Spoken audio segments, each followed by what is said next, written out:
ओम ध्याये सदा सविद्रमण्डलमध्यवर्ती नारायणा सरसिजा सनसन्नभिष्टि केयूरवाङ्मकरकुण्डलवाङ्किरीटी हारये हिरण्यमयवपुरधृतशङ्खचक्र। नमस्कार, स्वागत है आपका आचार्य वाणी में। मैं आचार्य डॉक्टर विक्रमादित्य आपके साथ हूं और आज का विषय हमारा है मीन राशि पर सूर्य का पदार्पण। मीन राशि के अंदर सूर्य का जो पदार्पण परिवर्तन का योग बन रहा है वो क्या करेंगे। सूर्य आपकी राशि से निकलकर जो पिछले 1.5 महीने से 1 महीने से आपकी राशि में चल रहे थे और आपकी राशि तो इस वक्त केंद्र बिंदु है पूरे विश्व का। शनि महाराज, राहु महाराज, शुक्र महाराज, बुध महाराज, सबके सब अभी 6 ग्रही, फिर पंचग्रही, फिर चतुर्ग्रही, इस प्रकार का उठापटक का योग। और सबसे बड़ी बात 7.5 और ऐसे में सूर्य ने एक उम्मीद की नई किरण उत्पन्न करी है जो अब पाप ग्रहों से निकलकर धन, सबसे बड़े स्थान में, धन वाले स्थान में, परिवार वाले स्थान में, इस संसार में 2 ही सबसे बड़े स्थान, जिस माने परिवार और धन, वैसे वाले भाव में जाकर सूर्य पदार्पण कर रहे हैं और उच्च के परम शक्तिमान होने जा रहे हैं। जब सूर्य कोई ग्रह उच्च का हो जाता है तो कहा जाता है परम शक्तिमान हो जाता है, और सूर्य महाराज तो वैसे ही परम शक्तिमान है। इस संसार के कारण, उनके कारण संसार जो व्याप्त है। और ऐसे में ये सूर्य का जो पदार्पण है बहुत सुंदर आपके लिए योग बना के ला रहा है। हम कहेंगे इच्छाधारी योग बनकर तैयार है, मैं जो विशेषतौर मीन राशि वालों के लिए। भूल जाइए शनि महाराज आपके, राहु महाराज आपकी कुंडली में लग्न में बैठे हैं जो कष्ट कर रहे हैं, लेकिन यदि सूर्य का इस प्रभाव को आपने समझ लिया तो आप समझ लें ये वारे न्यारे करने का समय है। 1 महीने में बहुत सारी चीज़ें, आदमी को कुछ दिन अच्छे मिल जाएं तो बहुत सारी समस्याओं को दूर करने का रास्ता बना लेता है। लेकिन और यहाँ तो सूर्य 1 महीने के लिए 13 अप्रैल से लेकर 14 मई तक यहाँ सूर्य रहने वाले हैं और ये बहुत विशेष योग है।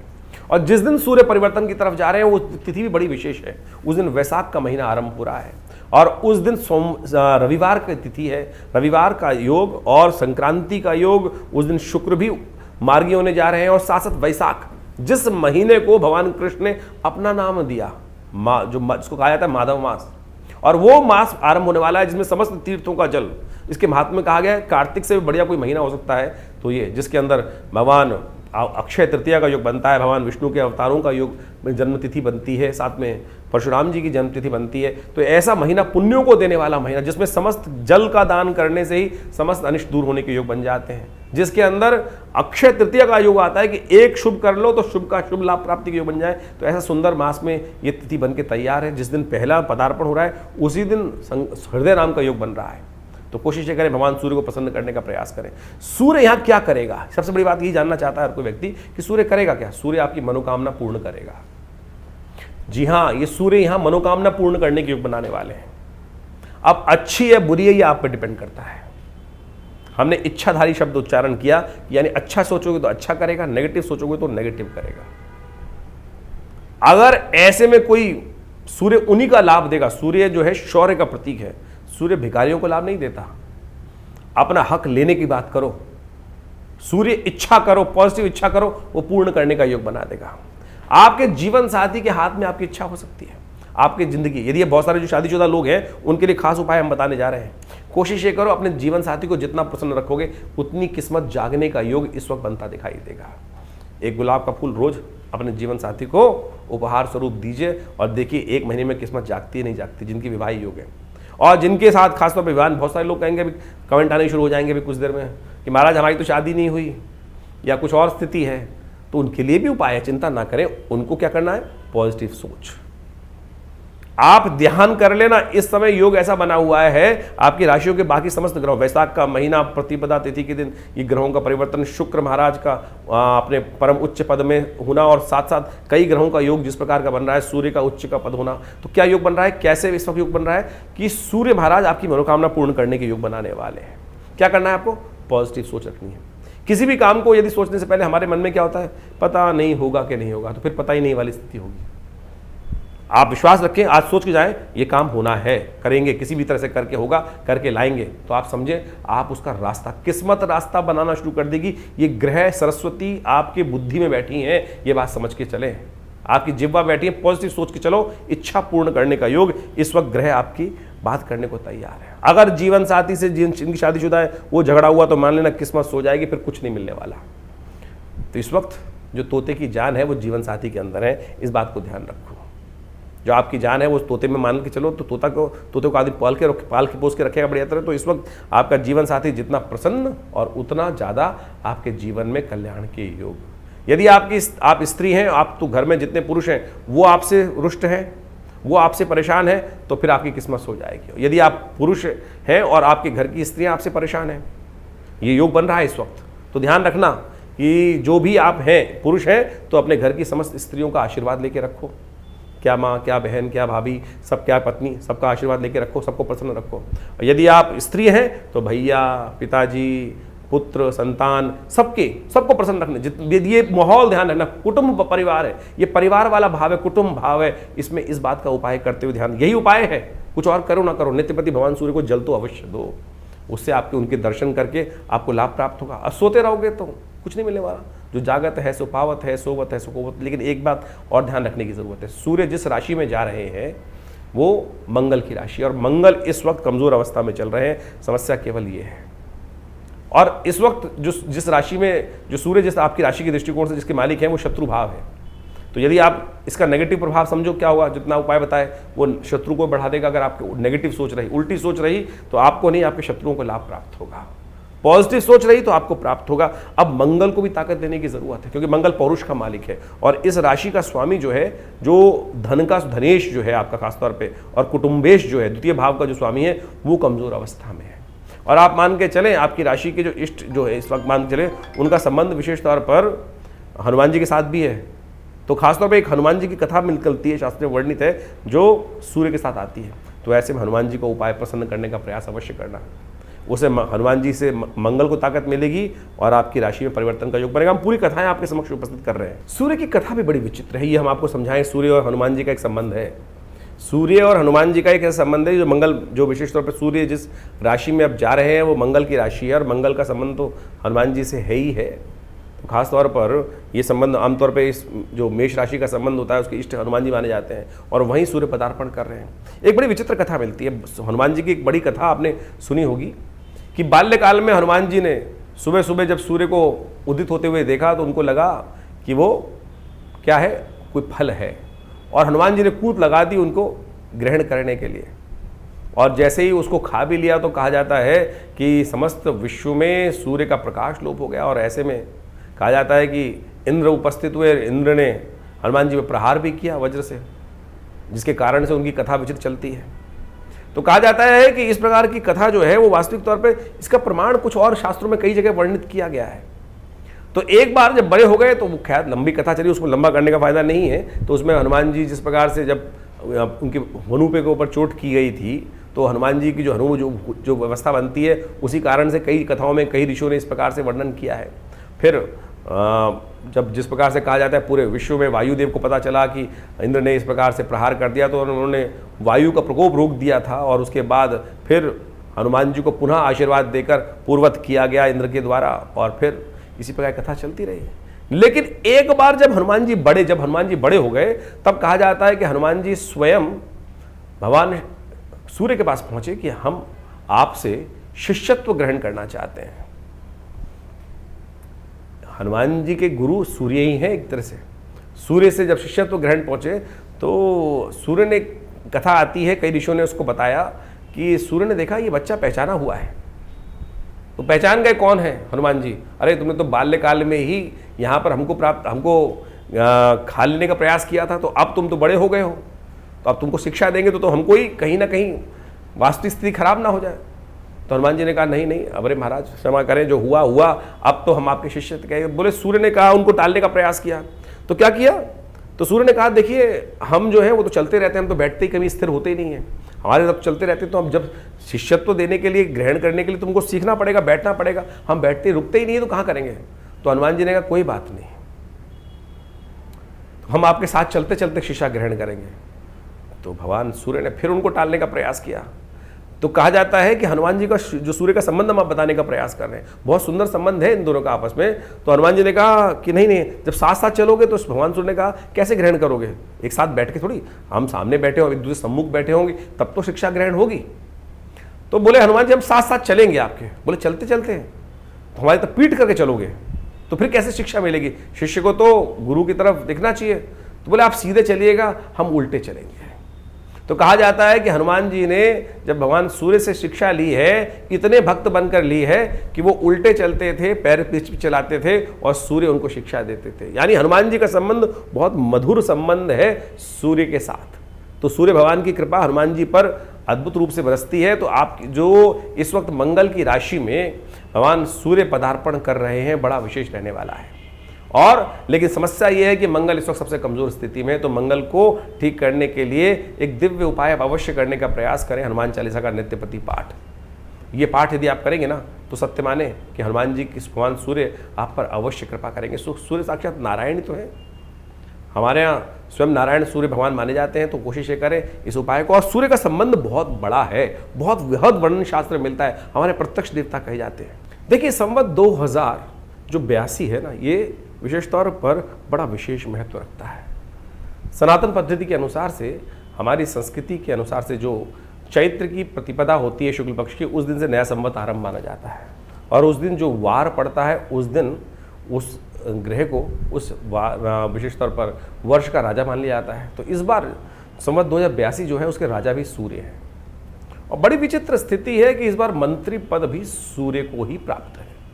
राजा का सूर्य पद प्राप्त करना, सूर्य को यदि राजा पद प्राप्त हो जाए तो बड़ा श्रेष्ठ माना जाता है। कीर्ति, वृद्धि, यश समस्त रूप से वृद्धि के बढ़ने के योग बन जाते हैं। समस्त सृष्टि के अनुसार से बड़ा अच्छा योग बनता है, बड़ा अच्छा पावन लाभ का योग बनता है, बड़ा सुंदर माना जाता है। लेकिन इस बार कारण है कि इस बार जो राजा भी सूर्य है और मंत्री पद भी सूर्य के पास है। ये बड़ी सोचने की बात है। देखिए हमारे यहाँ एक परंपरा है, मंत्री पद किसको मिलता है? मंत्री वो होता है जो राजा को सही दिशा दिखाए, विचार विमर्श हो। राजा यदि कोई सही कार्य नहीं कर रहा है, न्याय संगत कार्य नहीं कर रहा है, विचार विमर्श नहीं कर रहा है, मंत्री से अगर विचार ना करे, उनके अनुसार से सोच समझ कर कार्य ना हो, तो कई बार क्या होता है, क्योंकि एक बार की एक व्यक्ति की सोच जो होती है वो जरूरी नहीं सही हो, उसके अंदर मंत्री परिषद के अंदर बहुत सारे लोग बताए जाते हैं। उन सब से विचार करने के बाद कोई डिसीजन लिया जाए, कोई निर्णय लिया जाए तो बड़ा उचित माना जाता है। लेकिन इस बार विचित्र विडंबना यह है कि इस वर्ष के अंदर राजा भी सूर्य है और मंत्री पद भी सूर्य के पास ही है। यानी कोई मंत्रणा नहीं होगी, कोई मंत्रणा नहीं होगी, जो विचार कर लिया वही माना जाएगा। यानी ये द्वंद्वात्मक स्थिति उत्पन्न करती, ये अन्याय की स्थिति उत्पन्न कर सकता है, द्वंद्व की स्थिति उत्पन्न कर सकता है। राजा सूर्य, मंत्री पद पे भी सूर्य, तो ये पराप प्रकृति के अंदर भी कई प्रकार की समस्याओं को उत्पन्न करने के योग बनाएगा ये योग। खास तौर पे ये इस योग के कारण से क्या होगा, क्लैश बढ़ेंगे, अननेसेसरी द्वंद्व उत्पन्न करने के योग बनेंगे, अननेसेसरी लोगों के साथ आपस में मतभेद उत्पन्न होंगे। भी आप देखें क्या प्रभाव हुआ ये सूर्य के राजा पद प्राप्त करने से। क्या हुआ, अमेरिका ने, अभी ट्रम्प साहब ने एक रूल निकाला कि भाई हम टैक्स बढ़ाएंगे, और पूरे विश्व पे उन्होंने बिना मंत्रणा के, बिना सोचे समझे, यानी विशेष किसी तरह करे हुए पूरे विश्व को थोप दिया। और जब विश्व ने थोप दिया तो विश्व ने अपना भी बिना विचार के उसका बराबर में कार्य करना शुरू कर दिया। तो ये द्वंद्वात्मक स्थिति उत्पन्न होगी, पूरे विश्व का जो सट्टा, जो विशेष शेयर बाजार है, गिर पड़ा। तो क्या प्रभाव था, ये इस प्रकार के द्वंद्वात्मक स्थिति, यानी जो जो अपने आप को राजा बनकर बैठे हुए हैं वो ऐसी स्थिति में आ जाएंगे, बिना विचार के किस प्रकार के योग बनाएंगे। और सूर्य राजा होने के कारण से पूरे विश्व में, मंत्री पद भी सूर्य के होने के कारण से पूरे विश्व में गर्मी का भयावह स्थिति पूरे विश्व को पड़ने वाला है। और साथ साथ ऐसे में ग्रह योग को प्रभाव समझ लें कि सूर्य जो राशि परिवर्तन करने का योग बना रहे हैं, सूर्य किस में चल रहे थे, मीन राशि में इससे पहले चल रहे थे, और मीन राशि से निकलकर सूर्य जो है वो आ रहे हैं अब उच्च की राशि में, मंगल की राशि में आ रहे हैं। और मंगल की राशि में चलते हुए सूर्य का प्रभाव भी बड़ा विचित्र पड़ने वाला है। ऐसे में समझें कि जो सूर्य थे वो विशेष तौर पर शनि, राहु, शुक्र, बुध इत्यादि इन सबके साथ युक्ति होकर, दो पाप ग्रहों के साथ वहां युक्ति बनाकर बैठे हुए थे। और वहां सूर्य का प्रभाव बड़ा क्षीण था, ग्रहण जो पड़ा, आप समझें क्या स्थिति थी। और सूर्य अब अपने शौर्य में पूरे आ रहे हैं, सूर्य उच्च के होकर पूरी तरह से रास्ते बना रहे हैं। तो इसका प्रभाव बहुत विशेष रहने वाला है। सूर्य हमारे इस जगत के पिता माने जाते हैं। सूर्य विशेष तौर पर हमारी राशि के दृष्टिकोण से देखा जाए तो वैसे ही वो राजा पद प्राप्त करते हैं। और सूर्य प्रत्यक्ष देवता माने जाते हैं हमारे यहाँ। सूर्य का दर्शन नित्यपति होना ही है और इस जीवनी का संचार, शक्ति का संचार करते हैं। तो ऐसे में सूर्य को बल तो पूरा है, लेकिन आपकी राशि के अनुसार से जो आपने अभी प्रभाव समझा वो प्रभाव भी आपके ऊपर पड़ने वाला है। ऐसे में सूर्य के बल को अपने लिए ठीक करने के लिए देखिए, एक बात और समझ लें, पुनः इस बात को समझ लें कि सूर्य किस राशि में जा रहे हैं। सूर्य मेष राशि में पदार्पण कर रहे हैं। सूर्य उच्च के मेष राशि में होते हैं, मंगल की राशि है, और इस वक्त गोचर में आप यदि समझ के चले तो 7 जून तक उस राशि के जो स्वामी हैं वो शीर्णस्थ अवस्था में है, वो बड़े कमजोर अवस्था में है। वो एक जलीय राशि में जाकर, चंद्रमा की राशि में जाकर बैठ गए हैं और वहां उनकी सबसे कमजोर स्थिति है। तो यानी ऐसे में क्या होगा, दुस्साहसपूर्ण कार्य करने के विश्व में कई लोग कार्य कर सकते हैं। जो हमने कहा द्वंद्वात्मक स्थिति देखी, ऐसे में मंगल की स्थिति खराब चल रही है, तो ये स्थिति ग्रहों की जो है वो ठीक नहीं है और बहुत ज़्यादा परिवर्तन का योग चल रहा है। तो ऐसे में खास तौर पर हमको बहुत सारे उपायों की खास जरूरत पड़ेगी। ऐसे में बहुत बुद्धिमानी के हिसाब से आपके ग्रह जिस प्रकार का प्रभाव आपके ऊपर उत्पन्न करते दिखाई दे रहे हैं, ज्योतिष के दृष्टिकोण से ये सब चीज़ें बहुत महत्व रखती हैं। और इन सब चीज़ों को यदि हम समझें कि राहु के साथ यदि सूर्य का स्थिति चल रही थी, उससे निकलकर सूर्य यहाँ पर परिवर्तन का योग बना रहे हैं, तो क्या कुछ आपकी राशि से प्रभाव जो आपने समझा, तो उसके साथ साथ कुछ अवश्य उपाय करने का प्रयास करें। सबसे श्रेष्ठ जो है वो गायत्री का जप है, मंत्र का स्मरण है, मंत्र का अर्घ देना भगवान सूर्य को। लेकिन आज समस्या क्या है कि लोगों को अर्घ देना भी सूर्य को नहीं आता। इसके ऊपर वर्ल्ड में, विश्व में अनेक रिसर्च होनी अब शुरू हुई। एक जर्मन साइंटिस्ट, हमारे यहाँ तो बड़ी सुंदर तरीके से हमारे ऋषियों ने उसका प्रभाव बताया ही है कि सूर्य को जल किस प्रकार से देना चाहिए। जल में खड़े होकर, पहले सूर्य की व्यवस्था रहती थी कि जल में खड़े होता था व्यक्ति, और स्नान करने के उपरांत हाथ को लोटा तांबे का लोटा लेकर सिर के ऊपर से उसको रखता था इस प्रकार से, और फिर वो जल वहाँ अंजुलियों से निकलता हुआ, तांबे के लोटे से गिरता हुआ वो जल उसमें डाला जाता था, और उस पड़ते हुए जल के बीच में से नेत्रों से भगवान सूर्य का दर्शन करने की आज्ञा थी।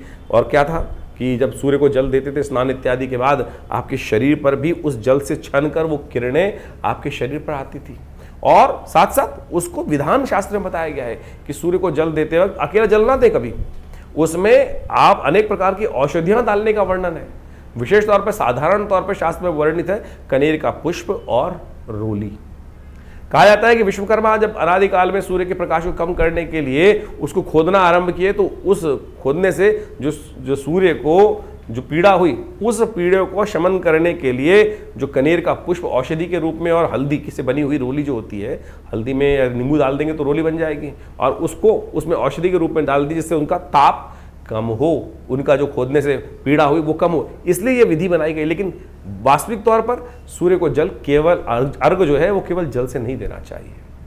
विभिन्न मंत्रों का उपयोग, जैसे हे सूर्य सहस्त्रांशु तेजो राशि जगतपते अनुकंपाय मां भक्ता गण रम दिवाकर, ये भारतीय संस्कृति की परम सुंदर स्थिति है कि हमारे यहाँ जो परिपाटियां बनाई गई उनका कहीं ना कहीं वैज्ञानिक विश्लेषण, और एक जर्मन साइंटिस्ट ने हमारे यहाँ तो ये बुद्धि बना दी, इसका वैज्ञानिक विश्लेषण तो उपस्थित है, लेकिन हमारे यहाँ संत महात्माओं की बात सुनता कौन है? उनकी बात तो कपोल कल्पित कल्पना के रूप में कर दी जाती। लेकिन जर्मन के साइंटिस्ट ने बहुत वर्ष पहले हेल्थ मैगजीन में एक आर्टिकल छापा कि जो हिंदुस्तान के अंदर, भारत के अंदर जो जल देने की सूर्य की परंपरा है वो प्योरली साइंटिफिक है, और उसके जब सिर पे से ऊपर से जल पड़ता है तो उसमें से एक प्रकाश की विशेष पराबैंगनी किरणें जो होती हैं वो आपके शरीर पर पड़ती हैं, और वो शरीर के अंदर जब आप स्नान करके आते हैं तो शरीर वहाँ होता है, तो उसमें वो जो किरणें हैं आपके शरीर पर हेल्थ को एक पॉजिटिव जो प्रभाव उत्पन्न करने का सुंदर रास्ता बनाती हैं। तो सोचे कितना सुंदर वैज्ञानिक विश्लेषण उसका अनादिकाल से भारतीय संस्कृति के ऋषि मुनियों ने सोच समझ के उपस्थित किया, और उनके विभिन्न मंत्र, विभिन्न स्तोत्र, जो आदित्य हृदय स्तोत्र इत्यादि है, उनका मंत्र है ओम घृणी सूर्य आदित्याय नमः। तो इस मंत्र का उच्चारण कर सकते हैं। हर महीने के हिसाब से सूर्य के अलग अलग मंत्र हैं, भानवे नमः, दिवाकराय नमः, जो भास्कराय नमः। इन सब मंत्रों का उपयोग जो शास्त्र में वर्णित है बहुत बड़े सुंदर तरीके से। मंत्र तो एक ऐसी चीज़ है जो आप शब्द की वाइब्रेशन से बहुत सारे सिस्टम को हीलिंग, बहुत सारे नेगेटिव प्रभाव को दूर करने का रास्ता बना सकता है। तो आपको इन सब सिद्धांतों को समझते हुए कार्य करने का प्रयास करना चाहिए। खैर, सूर्य को ठीक करने के लिए जो अनेक उपाय शास्त्र में वर्णित हैं, इस बार तो एक सुंदर योग और बना है कि इस बार जो जैसा सूर्य का परिवर्तन का योग चल रहा है वो विशेष तौर पर वैशाख की प्रतिपदा को दिन हो रहा है। वैशाख का मास वैसे ही बहुत सुंदर माना जाता है। वैशाख का मास वो मास है जिसको भगवान कृष्ण ने अपना नाम स्वयं दिया। हमारे शास्त्रों के अंदर, पुराणों के अंदर जैसे कार्तिक का महात्म है, उसी प्रकार से वैशाख का महात्म भी बहुत अद्भुत रूप से बताया गया है। हमारे यहाँ कहा जाता है कि इस वैशाख के महीने का नाम जो है भगवान कृष्ण ने अपने नाम पे दिया, माधव मास कहा जाता है इसको।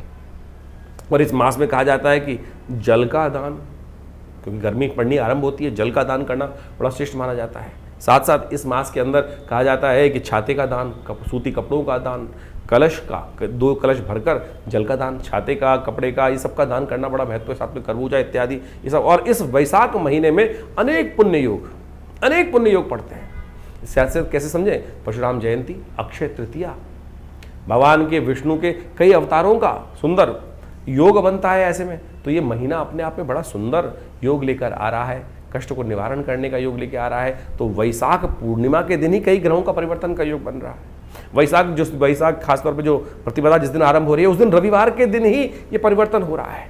रविवार के दिन हृदय नाम का योग बनता है, यदि संक्रांति बन जाए तो। ऐसे में इस सुंदर योग पर आप अवश्य गायत्री का यज्ञ करें। देखिए इस दिन क्या हो रहा है कि 13 तारीख को जब संक्रांति है तो उस दिन वैशाख की प्रतिपदा है, यानी वैशाख का महीना आरंभ हो रहा है। साथ साथ उस दिन रविवार है और संक्रांति का योग, शुक्र भी उच्च अपनी राशि में मार्ग उस दिन उच्च के होकर मार्गी होने का योग बना रहे हैं। तो ये संपूर्ण रूप से बड़ा सुंदर मुहूर्त बन के तैयार है।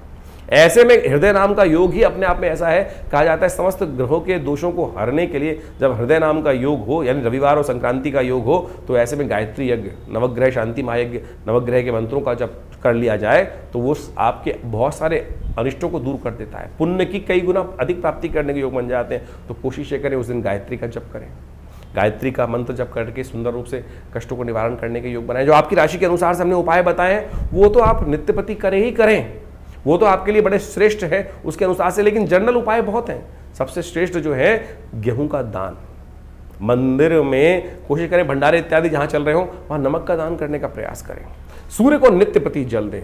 भगवान सूर्य का मंत्र है ओम घृणी सूर्यादित्याय नमः, या जो मंत्र ओम भास्कराय नमः, दिवाकराय नमः, गायत्री का मंत्र मन स्मरण करते हुए आप अवश्य भगवान सूर्य को नित्यपति जल दें। और ये सब उपाय कर कर आप अपने अनिष्टों को दूर कर सकते हैं।